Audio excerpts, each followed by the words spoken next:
2 বছর আগে অভিযোগকারীর অভিযোগের প্রেক্ষিতে চারগাঁও কর্তৃপক্ষ উক্ত বাড়ির বিচ্ছিন্ন করেছিল। এতক্ষণ তো আমি ওদিকে চাইছিলাম, এক সেকেন্ডে এদিকে চাইছে, সমস্যা হয়ে গেছে। নেকা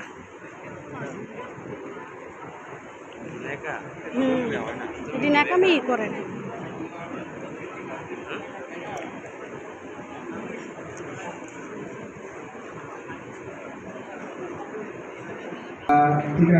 সুবেদ আলী শাহাসুদা রোড, এখানে এই লোকটার গ্যাস সংযোগ বিচ্ছিন্ন করেছিলেন, অবৈধ লাইন ছিল, কিন্তু পরে আবার সে সংযোগটা কিভাবে পেল?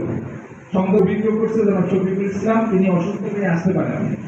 আপনারা বলেন যে আপনারা যে অবৈধ লাইন ছিল কেটে দিয়েছেন, সেটি সংযোগটা দিয়ে দেবেন, এইগুলো অভিযোগ। নাম ঠিকানা দেওয়া আছে এখানে। এই অভিযোগটা আমার কাছে আসে না। আমরা যখনই অভিযোগ পাই প্রাথমিক সেই লাইনটা কেটে আসি। আমার প্রায় 40,000 গ্রাহক, এবং আমরা বেশিরভাগ ক্ষেত্রে মোবাইল নিয়েও লাইন কেটে আসি। এরপরে বাইরের কোনো দালাল যখন যদি গ্যাস লাইন নিয়ে নেয় আমার কাছে তখন আসে, সব ক্ষেত্রে আমরা আসলে রিপোর্ট পাই না। তো আমরা রিস্ক করলে এটা আবার লাইন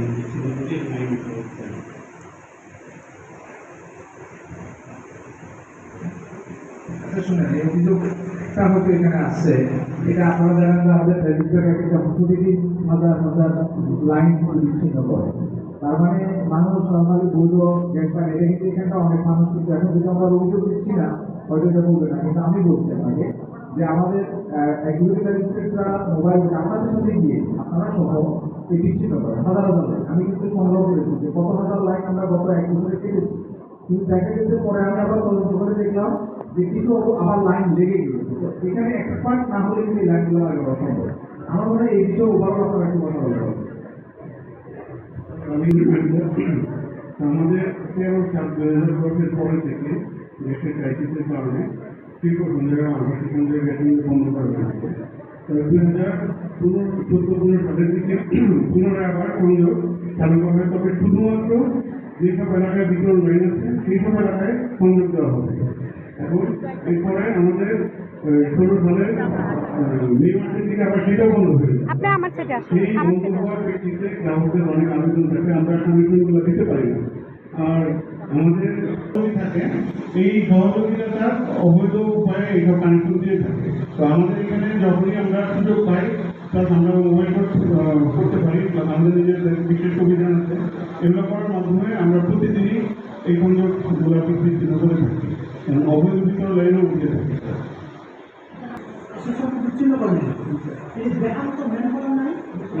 আমাদের একটা জোনে আমাদের কাজ করতে পারি।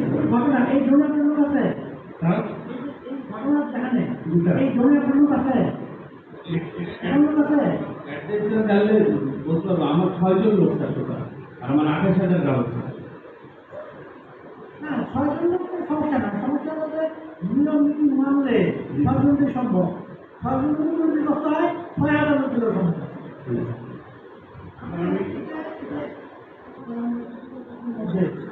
এই যে আপনারা লাইন কেটে দিয়েছেন, লাইন কাটতে সাধারণ অর্থ কোথায় হইল, মিট করলো, গাড়ি করে অগ্রিম গেল, তারপরে আপনার লাইন দিলেন কেন?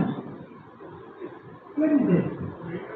ঠিকাদার থাকে, তাদের চেইন কিছু লোকজন থাকে। আপনি ধরেন চেক করবে, আমরা যখনই খবর এখনই দেয় না, আপনি এখনই ধরেন, আপনি এখনই কাটেন।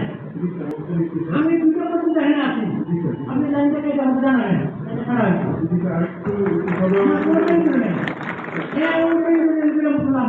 আপনি এখনই কাটেন।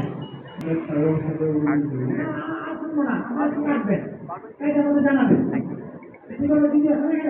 আরেকটু বলি কেন মাথা বাদ ধরা অভিযোগকারী অবৈধ সংযোগ প্রদানকারী একজন দালালকে হাতে ধরেন, আপনি ধরেছিলেন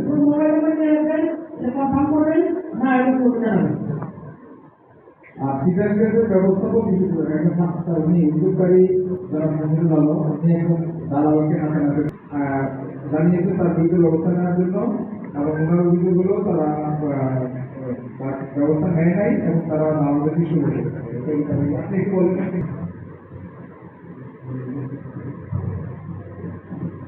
জোরে আসে না বলবো ওই মাছ দেশের অবৈধ যে সংযোগ দেওয়া হয় তার তথ্য সংগ্রহ করতে পারছি দীর্ঘ 4 মাস সংগ্রহ করতে করতে আমি একটি গ্রুপের সন্ধান পেয়েছি যে গ্রুপের বিষয়ে আমি বিচার দেশের যে ইঞ্জিনিয়ার আছে ইমাম সাহেব ওনার কাছে গিয়েছিলাম আপনাদের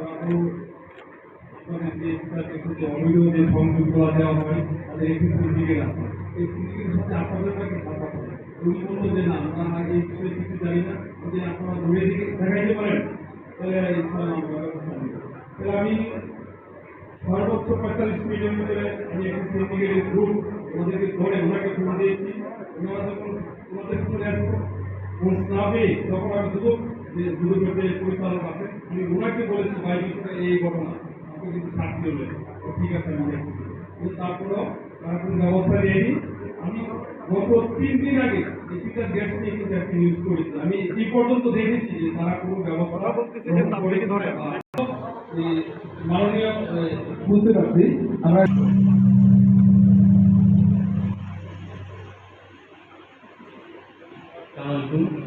যাদের বিরুদ্ধে অভিযোগ করেছে আসলে এরা আমাদের ইন্ডাস্ট্রি না তিতাস অফিসের কোনো কর্মচারীও না একদম রাস্তার যারা কবিরা টিচার এরা এদের দিয়ে আমরা যখন বলেছি তারপর থেকে আমাদের কাছে বিক্রি ছিল আমাদের কাছে আসছে না কিন্তু আমাদের কাছে ছবি ছিল না যে কোন লোকটা উনি যখন নিউজ করেছেন ছবি